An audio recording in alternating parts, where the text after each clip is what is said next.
Some people live their entire lives repeating one simple sentence: not today. I'll do it tomorrow. At first it sounds harmless, logical even. But slowly, quietly, that sentence turns into a routine. And one day, that routine turns into a prison. Procrastination is not a time management problem. It is an emotional regulation problem. The human brain is not designed to make you successful. It is designed to keep you comfortable and safe.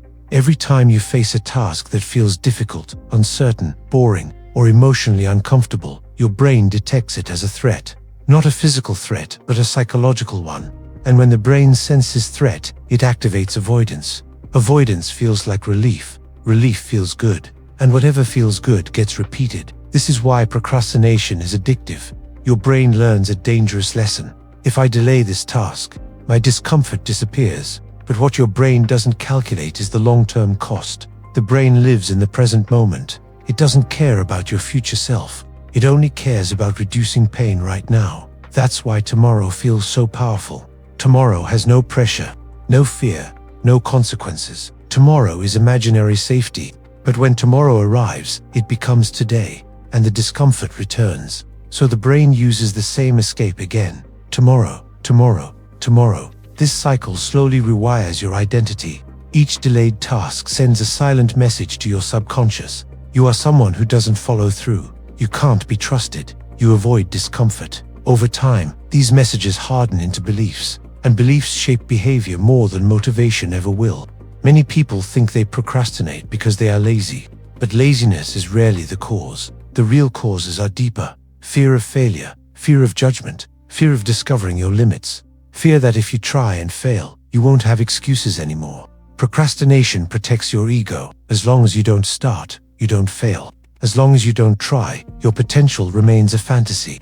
And the brain prefers a beautiful fantasy over a risky reality. There's another layer most people don't see. When you delay important work, you create low-grade chronic stress. It never fully leaves. It sits quietly in the background of your mind.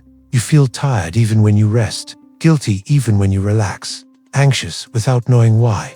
That's because unfinished tasks consume mental energy. Psychologists call this the Zeigarnik effect.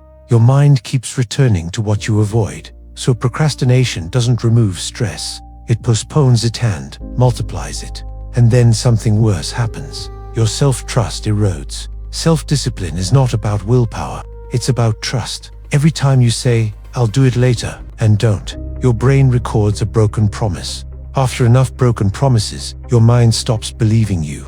You set goals, but don't feel urgency. You plan, but don't feel commitment. Because deep down, your brain expects you to quit. This is why motivation disappears, not because you lack ambition, but because your nervous system no longer associates effort with reward. Breaking this cycle doesn't require massive action. In fact, massive action often backfires. The brain resists big changes, but it allows small ones. The solution is not to say, "I will finish everything today." That triggers resistance. The solution is to say, "I will start for 5 minutes." Starting is the hardest part because it breaks avoidance. Once you start, the brain receives new data. This isn't as dangerous as I thought. Fear weakens when confronted with action. Momentum is not created by motivation. Motivation is created by momentum. Every small action restores a piece of self-trust. Every completed step tells your brain, "I am someone who follows through," and identity changes behavior automatically. Understand this deeply. Your future is not destroyed by big failures. It is destroyed by small delays, repeated daily.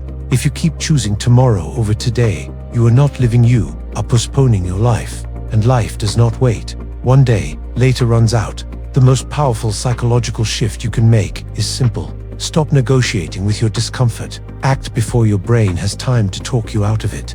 Because discipline is not about forcing yourself. It's about acting before fear takes control. Today is not just another day. It is the only day where change is possible. Tomorrow is just a story your brain tells you to stay the same.